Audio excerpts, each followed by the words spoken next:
Izin bertanya Pak, beda job desk main engineer dan main plan engineer. Konten ke-36 menuju 1 miliar rupiah. Job desk main engineer dan main plan engineer bisa berbeda, bisa sama, tergantung setiap perusahaan. Perusahaan, contoh kita melakukan apply pekerjaan, maka ada nama membutuhkan main engineer. Main engineer ini bisa jadi dia sebagai main plan engineer, kemudian dia bisa sebagai pit control engineer, sebagai kontrol, ataupun dia bisa jadi sampai ke long term. Sepengalaman saya, main engineer ini, sepemahaman saya, main engineer ini dia lebih ke mengarah ke pit control. Pit control yang tugasnya sebagai short term engineer. Bagaimana yang didesainkan oleh seorang main plan mid term dan long term, baik itu secara bulanan, maka main engineer ini sebagai pit control, dia melakukan pekerjaan itu untuk membuatkan plan secara harian, mingguan, berdasarkan acuan bulanan.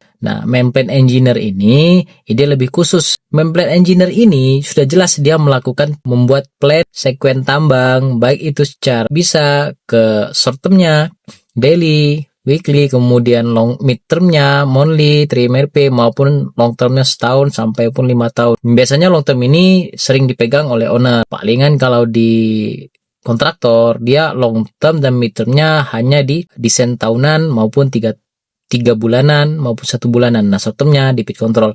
Maka dari itu, main engineer dan main plan engineer ini di satu kondisi dia beda, tapi di sisi lain bisa sama. Karena ada juga main engineer ini bahkan dia sebagai monitoring control. Kenapa? Dia tugasnya untuk mengontrol achievement produksi, baik itu secara kapasitas unit dan tidak tercapaian akibat UA maupun productivity, dan akan dilaporkan ke project manager atau atasan dia gitu.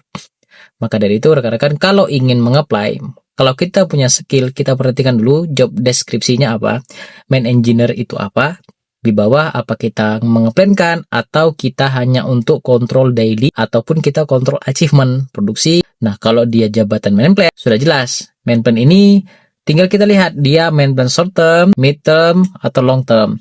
Itulah rekan-rekan.